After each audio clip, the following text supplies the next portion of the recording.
नाम आपका भूला भूला सा है। भूला भूला। अच्छा कोचर साहब, वो बस कोई मसरूफियात वगैरह इस किस्म की रही। जी फरमाएं।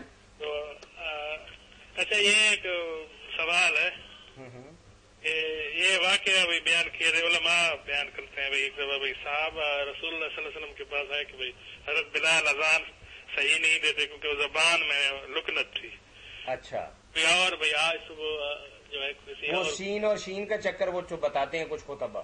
हाँ, तो वो मतलब किसी और ने अजान दी तो वो फिर सुबह ही नहीं हुई और जिब्रील अलैहिस्सलाम आए और उन्होंने अल्लाह के पैगाम दिए जब तक हजरत बिलाल अजान नहीं देंगे उस वक्त तक सुबह नहीं होगी। तो ये किसी मुस्लिम शरीफ या किसी मुस्तनद हदीस के मजमूओं में भी है या ये नहीं है? नहीं, ये मेरे भाई मौजूआत की किताबों में जहाँ मनगढ़ंत रवायतों का जिक्र है ना कि ये जाली हैं, उनमें लिखा हुआ कि बिलाल का सीन ही अल्लाह के नजदीक सीन से ज्यादा अच्छी है।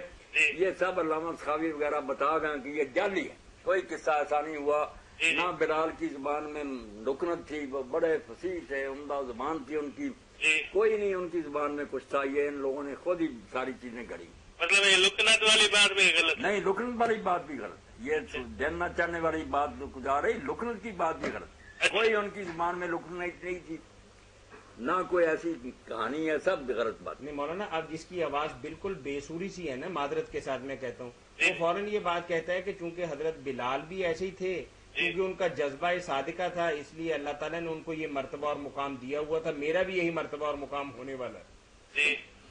हजरत बिलाल उनका बदनाम कर, बिल्कुल झूठ बोल। नियाजी साहब, मौलाना ये फरमा रहे हैं कि जो रिवायत आपने पूछी है ना, उसकी कोई सनद नहीं है, कोई असल नहीं है, ये झूठी असल नहीं है, मतलब मौजूआत में से मौजूआत। अल मकासिद और हसना जो ना अल्लामा सखावी की वहाँ पढ़े, बिल्कुल बताया कि ये झूठी कहानी लोगों ने। जी बस बहुत शुक्रिया जनाब। जी चले, कोई लुकनत नहीं। जज़ाकुमुल्लाह खैर। मौलाना और बहुत अच्छी अजान कहते हैं। ये सकरातुल मौत के हवाले से मौलाना एक सवाल हमारे पास बड़े अरसे से घूम रहा है, तो भाई ने यहाँ लिखा है जी। अस्सलाम वालेकुम। वालेकुम अस्सलाम जी। मियां ताहिर साहब जी। जी जी। मियां साहब इत्थे थोड़ा जिहा एक तुहाडे नाल आ पे कोई बंदा भी लभ सकदा है बतौर इमामत, जैसा कि मौलाना इसहाक साहब दे मसलक दे मुताबिक, क्योंकि बाकी तो जेडे ने वो मसलक परस्ती है ना। हाँ हाँ। लेकिन इस माहौल के मुताबिक अगर इंसाफ बंदा चाहिए हो बतौर इमामत खिताबत, हाँ हाँ, ये भी तो मसला हल करना चाहिए जी। इनको गांव में जरूरत है ना कि कोई ऐसा खतीब और इमाम हो जो मुअद्दिल हो, इन मसलकों से आजाद हो, इंसाफ की बात कहे, सबको साथ लेकर चले, सबको मुसलमान माने। सही तरीके। मस्जिद उम्दा है, बहुत अच्छा मरकज बना और है मदरसा है जी। चले कोई बंदा तलाश करके देते हैं इंशाल्लाह। बड़ी मेहरबानी जनाब, बड़ी इंशाल्लाह। अस्सलाम वालेकुम। जज़ाकुमुल्लाह खैर। अल्लाह पूरा फाल मेरे नाम पे निकल रहा है, जाहिर साहब कह रहे हैं। बस आप भी इमाम कर रहे, कोई बुरी बात। सही बात है। अस्सलाम वालेकुम। फतावा ऑनलाइन। जी फतावा ऑनलाइन। मौलाना से बात करनी है। जी कीजिए, बात सुन रहे हैं मौलाना आपकी बात। फैसलाबाद से बोल रहे हैं। जी जी। मेरी ना मदर 3 माह से बीमार हैं, रिपोर्टें करवाते हैं तो रिपोर्टें बिल्कुल ठीक आती हैं। अच्छा। तो वैसे बीमार हैं। बुखार है या कुछ और है? जी।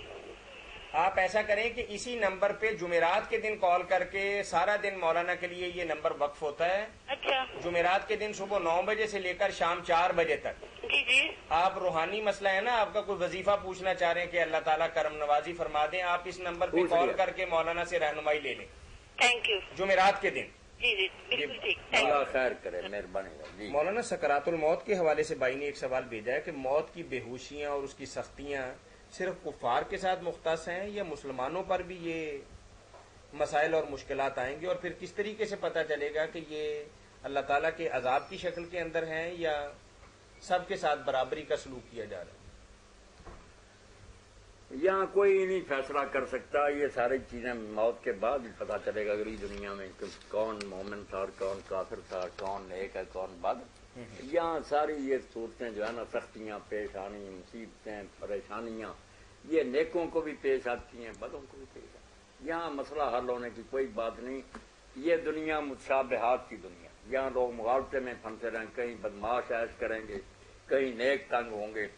अल्लाह के रसूल अलैहि सलाम से ज्यादा अल्लाह को कौन प्यारा, कितना आप उस वक्त परेशान थे, तकलीफ थी, صحابہ کرام چھوتے تھے، کہتے یا رسول اللہ، آپ کو تو کئی آدمی جتنا بخار ہے تو فرماتے ہیں جس کا مرتبہ اونچا اس کی آزمائش سخت، الا ان للموت سکرات، پانی میں سے ڈبو ڈبو کر اس طرح بہت سختی. اسی لیے اما عائشہ فرماتی ہیں میں نے تو حضور کی حالت دیکھنے کے بعد یہ سوچنا ہی چھوڑ دیا کہ جان آسانی سے نکلنی چاہیے. اگر یہ کوئی نیک بات ہوتی حضور کو نہ نصیب ہوتی. کوئی بات نہیں. آپ نے حضرت فاطمہ بڑی بے چین ہوئی کہ اللہ کے رسول آپ پر اتنی تکلیف ہوا، بیٹا آج کے بعد تیرے باپ کو کوئی تکلیف نہیں، یہ آخری مرحلہ. اس لیے کوئی نہ یہ باتیں کرے، نہ تکلیف نہ آسانی سے مرنا، یہ کوئی علامتیں نہیں. یہ فیصلہ اگلی دنیا میں ہوگا. اگر کوئی آسانی سے مر گیا نا بستر پر تو ولی ہونے کی نشانی نہیں. پتہ نہیں لعنتی ہو اور اللہ نے توبہ کا موقع ہی نہیں دیا نہ معافی، بس فوراً اس کو گرفتار کرو. اچانک موت بھی اس کے لیے لعنت بن گئی. تو یہ چیزیں ساری جو ہے نا یہ ہمارے لیے کوئی نہیں ان کے بارے میں سوچنے کا موقع. اللہ فیصلہ کرے، موت کے بعد پتہ چلے گا. مولانا ایک تحریری سوال ہے، ایک روایت کی تصحیح آپ سے طلب کی اور حوالہ بھی پوچھا ہے اگر وہ روایت صحیح ہے. وہ کہتے ہیں کہ بعض روایات میں آتا ہے کہ لوگ موسیٰ علیہ الصلوۃ والسلام کو برص کا مریض سمجھتے تھے. تو ایک دن موسیٰ علیہ الصلوۃ والسلام غسل فرما رہے تھے تو پتھر کپڑے لے کر بھاگ گیا، تو لوگوں کا شک دور ہو گیا. اس کے بارے میں آپ بتائیے کہ کیا روایت درست ہے یا جی فرمائیے. اب سوال کرنے والے کو بتانا بھی چاہیے نا کہ اس کی اوریجن کیا ہے. روایت تو ٹھیک ہے، صحیح بخاری اور دوسری کتابوں میں ہے کہ بنی اسرائیل بے حیا تھے، وہ لوگوں کے سامنے ننگے نہاتے تھے. مگر موسیٰ علیہ السلام نہیں ننگے نہاتے تھے، وہ قوم کے طریقہ پر نہیں تھے، علیحدہ جا کر کہیں نہاتے تھے شرم کے ساتھ. تو اب ان نامرادوں نے اس کا غلط معنی لے لیا کہ یہ موسیٰ جو چھپ چھپ کر نہاتے ہیں نا اس کو بیماری، برس کی بیماری کا نہیں. کہ برس کے لیے کپڑے لے جانے کی، برس تو سارے بدن پر ہی نظر آ جاتا ہے نا. اگر کہ اس کے خوشیے پھولے ہوئے اس کو بیماری، یہ علامتوں نے نامرادوں نے بنا دی کہ یہ چھپتا ہے اسی لیے پھیلتا ہے. یہ نہ سوچا کہ پیغمبر تو حیا کی وجہ سے نہاتا، تو پھر وہ جب نہا رہے تھے تو پتھر لے کر چل دوڑ پڑا. موسیٰ علیہ السلام دعائی دیتے رہے، پتھر میرے کپڑے میں نہیں رکا. مجمع کے پاس چلا گیا، یہ بھی اسی حالت میں پھر گیا.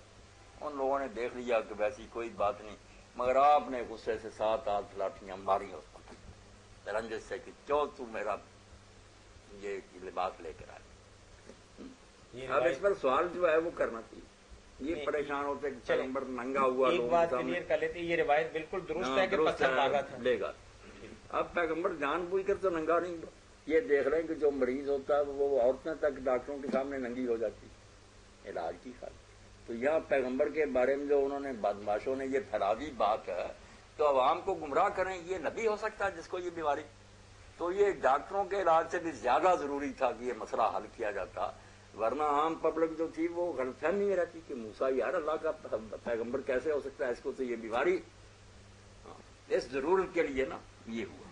روایت صحیح ہے. جزاکم اللہ. سورۃ اعراف کی ایک آیت مبارکہ اس سے پتہ چلا کہ اگر کوئی مجبوری بن جائے تو آدمی دوسروں کے سامنے اس کے کپڑے اتروائے جا سکتے ہیں، ننگا بھی گئے. علاج کے لیے ہمیں مسئلہ مل گیا، ورنہ کیا بنتا.